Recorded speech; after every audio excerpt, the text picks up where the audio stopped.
नमस्कार। आकाशवाणी जयपुर अजमेर से प्रस्तुत हैं प्रादेशिक समाचार।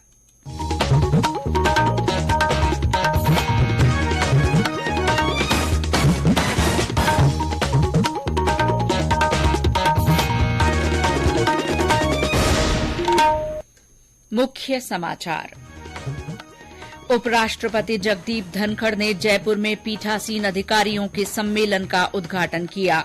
कहा, पीठासीन अधिकारी राजनीति के पक्षकार नहीं हो सकते। लोकसभा अध्यक्ष ओम बिरला ने सम्मेलन में कहा, G20 देशों की संसदों का P20 सम्मेलन भी आयोजित किया जाएगा। केंद्रीय मंत्रिमंडल का 3 नए सहकारी संघों के निर्माण का निर्णय। रुपे डेबिट कार्ड और भीम यूपीआई के लेन देन को बढ़ावा देने के लिए प्रोत्साहन योजना मंजूर। प्रधानमंत्री नरेंद्र मोदी ने कहा, भारत 2014 से रिफॉर्म, ट्रांसफॉर्म और परफॉर्म के पथ पर अग्रसर। और प्रदेश में तापमान में बढ़ोतरी से सर्दी से और राहत। अधिकतर स्थानों पर कल के मुकाबले न्यूनतम तापमान बढ़ा।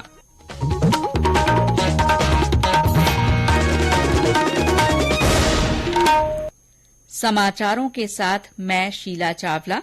और अब समाचार विस्तार से।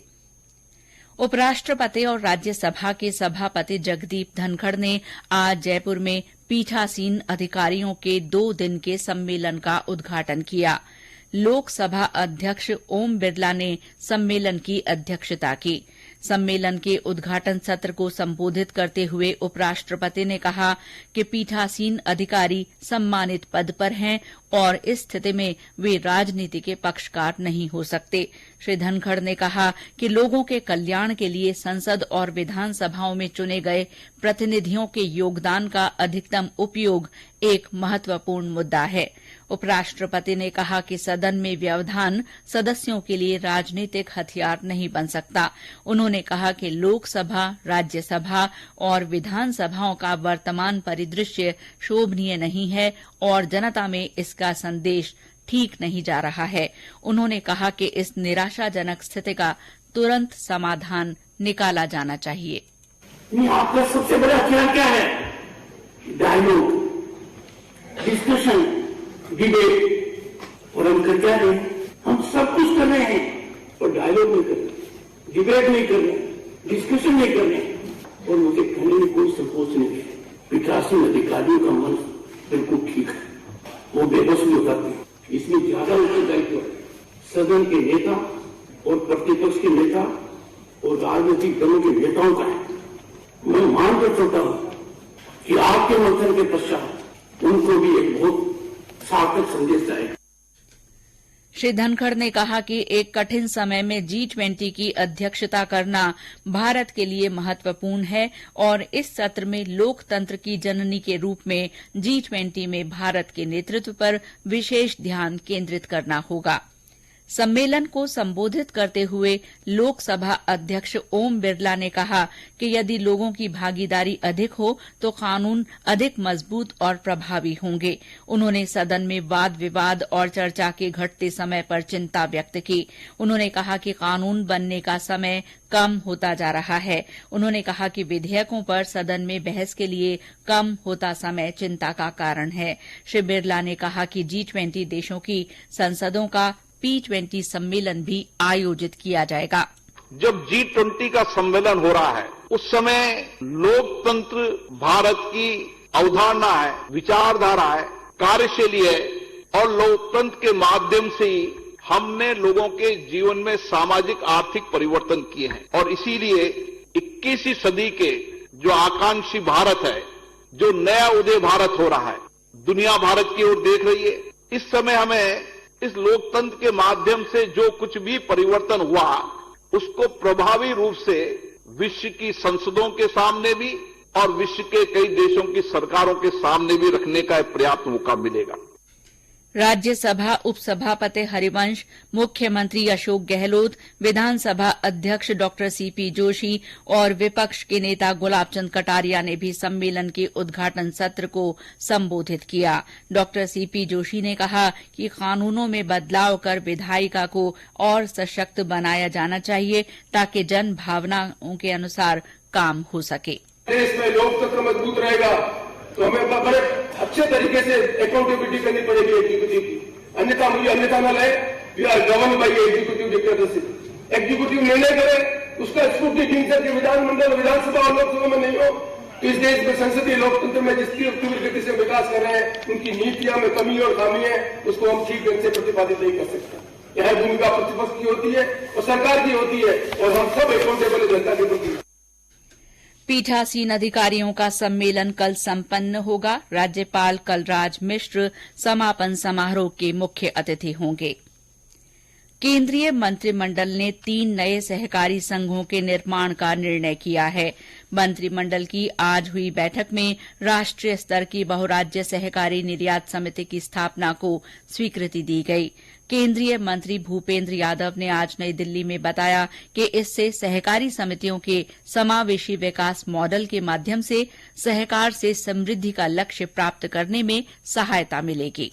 सहकारिता मंत्रालय द्वारा अन्य मंत्रालयों के साथ full of the government approach लेते हुए देश की ग्रामीण कृषि आय है उसको हम किस प्रकार से अंतर्राष्ट्रीय मानकों के अनुरूप करके उसके एक्सपोर्ट में हम वृद्धि करें, इसके लिए इस निर्णय के द्वारा सुनिश्चित किया गया है। सहकारी समितियों के माध्यम से किसानों को बीज उपलब्ध कराने, उनके द्वारा उत्पादित ऑर्गेनिक प्रोडक्ट की मार्केटिंग तथा कृषि उत्पादों के एक्सपोर्ट में सहायता देने के लिए इन तीनों संशोधनों के माध्यम से राष्ट्रीय स्तर पर मल्टी स्टेट कोऑपरेटिव सोसाइटी स्थापना करने के लिए मंत्रिमंडल द्वारा अनुमोदन किया गया। श्री यादव ने बताया कि केंद्रीय मंत्रिमंडल ने रूपे डेबिट कार्ड और कम रकम की लेन देन से संबंधित भीम यूपीआई को बढ़ावा देने की प्रोत्साहन योजना को भी मंजूरी दी है। पिछले 8 वर्षों में भारत में डिजिटल पेमेंट एक बड़ा इकोसिस्टम बना है। पिछले दिसंबर में डिजिटल पेमेंट की वैल्यू जो 12 लाख करोड़ थी, संख्या को भारत के जीडीपी के अनुपात में देखते तो ये लगभग 54% है। डिजिटल पेमेंट को और आगे बढ़ाने के लिए माननीय प्रधानमंत्री जी ने कैबिनेट में 2600 करोड़ रुपए मंजूर हुए हैं। इस इंसेंटिव स्कीम से डिजिटल पेमेंट को एमएसएमई सेक्टर, अनऑर्गेनाइज्ड सेक्टर, किसानों और मजदूरों तक ले जाना संभव होगा। ये पेमेंट बैंकिंग नेटवर्क से किया जाएगा। ये समाचार आकाशवाणी जयपुर अजमेर से प्रसारित किए जा रहे हैं। प्रधानमंत्री नरेंद्र मोदी ने आज इंदौर में मध्य प्रदेश वैश्विक निवेशक सम्मेलन का वर्चुअल उद्घाटन किया। इस अवसर पर उन्होंने कहा कि भारत 2014 से रिफॉर्म, ट्रांसफॉर्म और परफॉर्म के पथ पर अग्रसर है। श्री मोदी ने कहा कि आत्मनिर्भर भारत अभियान ने इसे और गति दी है। इस कारण भारत निवेश का पसंदीदा स्थल बन गया है। प्रधानमंत्री ने कहा कि वैश्विक अर्थव्यवस्था पर नजर रखने वाले संस्थानों ने भारत में दृढ़ विश्वास व्यक्त किया है। श्री मोदी ने कहा कि अंतर्राष्ट्रीय मुद्रा कोष भारत को वैश्विक अर्थव्यवस्था में महत्वपूर्ण स्थान पर देखता है। विश्व बैंक ने कहा है कि भारत अनेक देशों के मुकाबले वैश्विक उथल पुथल से बेहतर ढंग से निपटने में सक्षम है और इसका कारण भारत में अर्थव्यवस्था के मूल आधारों का सशक्त होना है। उन्होंने कहा कि आर्थिक सहयोग और विकास संगठन ओईसीडी का कहना है कि भारत इस साल G20 समूह के देशों में तीव्र गति से विकसित होती अर्थव्यवस्थाओं में से एक होगा। मध्य प्रदेश में ये समिट ऐसे समय में हो रही है जब भारत की आजादी का अमृत काल शुरू हो चुका है। हम सभी मिलकर विकसित भारत के निर्माण के लिए जुटे हुए हैं और जब हम विकसित भारत की बात करते हैं तो ये सिर्फ हमारी एस्पिरेशन नहीं है बल्कि ये हर भारतीय का संकल्प है। मुझे खुशी है हम भारतीय ही नहीं बल्कि दुनिया की हर संस्था, हर एक्सपर्ट इसको लेकर आश्वस्त दिख रहा है। प्रधानमंत्री कल कर्नाटक के धारवाड़ हुबली में 26वें राष्ट्रीय युवा महोत्सव का उद्घाटन करेंगे। ये महोत्सव स्वामी विवेकानंद की जयंती के अवसर पर मनाया जाता है। ये 16 जनवरी तक चलेगा और इसमें देश के विभिन्न हिस्सों से आए 7,500 युवा भाग लेंगे। इस साल के युवा महोत्सव का विषय विकसित युवा विकसित भारत है।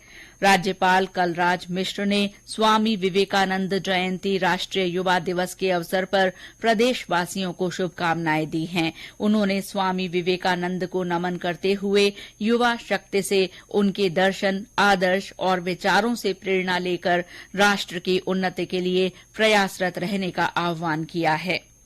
और अब मौसम। प्रदेश में तापमान में बढ़ोतरी से सर्दी से और राहत मिली है। अधिकतर स्थानों पर कल के मुकाबले न्यूनतम तापमान बढ़ गया है। आज सबसे कम तापमान माउंट आबू में 3 डिग्री और चूरू तथा करौली में 4.5 डिग्री सेल्सियस मापा गया। फतेहपुर, शेखावाटी और धौलपुर में न्यूनतम तापमान 5 डिग्री सेल्सियस रहा। राजधानी जयपुर में सर्दी से राहत रही। उधर हनुमानगढ़, श्रीगंगानगर में आज भी कोहरे का असर रहा। रबी की फसल के लिए किसानों को अभी भी मावठ का इंतजार है। मौसम केंद्र जयपुर के अनुसार एक नया पश्चिमी विक्षोभ सक्रिय होने से बादल छाने और शीतलहर का दौर फिर से शुरू होने से मकर संक्रांति पर मौसम सर्द रह सकता है। आगामी दिनों में तापमान में उतार चढ़ाव रहेगा। मौसम विभाग के अनुसार कल और परसों एक नए पश्चिमी विक्षोभ के प्रभाव से राज्य के उत्तर पश्चिमी कुछ भागों में बादल छाए रहने और तापमान में 2 से 4 डिग्री सेल्सियस की बढ़ोतरी होने की संभावना है। आकाशवाणी समाचार जयपुर ने अपने श्रोताओं में मोटा अनाज के प्रति जागरूकता के लिए संदेश श्रृंखला शुरू की है। इसमें श्रोता संदेश भेजकर बता सकते हैं कि वे अपने भोजन में मोटा अनाज किस तरह काम में लेते हैं। आज का संदेश धाबाइयों का नया गांव, जिला बूंदी से हमारे श्रोता रामलाल यादव ने भेजा है। उन्होंने बताया कि बाजरा का दलिया गुड़ और घी डालकर खाने में बहुत अच्छा लगता है। इसके अलावा बाजरे और मक्का की रोटी, लहसुन और हरे धनिये की चटनी और दही छाछ के साथ खा सकते हैं। हमारे अन्य श्रोता भी मोटा अनाज पर अपने संदेश लिखकर या रिकॉर्ड कर व्हाट्सएप नंबर 9414052368 पर भेज सकते हैं। और अंत में मुख्य समाचार एक बार फिर। उपराष्ट्रपति जगदीप धनखड़ ने जयपुर में पीठासीन अधिकारियों के सम्मेलन का उद्घाटन किया। श्री धनखड़ ने कहा कि पीठासीन अधिकारी राजनीति के पक्षकार नहीं हो सकते। लोकसभा अध्यक्ष ओम बिरला ने सम्मेलन में कहा कि G20 देशों की संसदों का P20 सम्मेलन भी आयोजित किया जाएगा। केंद्रीय मंत्रिमंडल ने 3 नए सहकारी संघों के निर्माण का निर्णय लिया है। रुपे डेबिट कार्ड और भीम यूपीआई के लेन देन को बढ़ावा देने के लिए प्रोत्साहन योजना को मंजूरी दी गई है। प्रधानमंत्री नरेंद्र मोदी ने कहा है कि भारत 2014 से रिफॉर्म, ट्रांसफॉर्म और परफॉर्म के पथ पर अग्रसर है। और प्रदेश में तापमान में बढ़ोतरी से सर्दी से और राहत मिली है। इसके साथ ही प्रादेशिक समाचार बुलेटिन समाप्त हुआ। नमस्कार।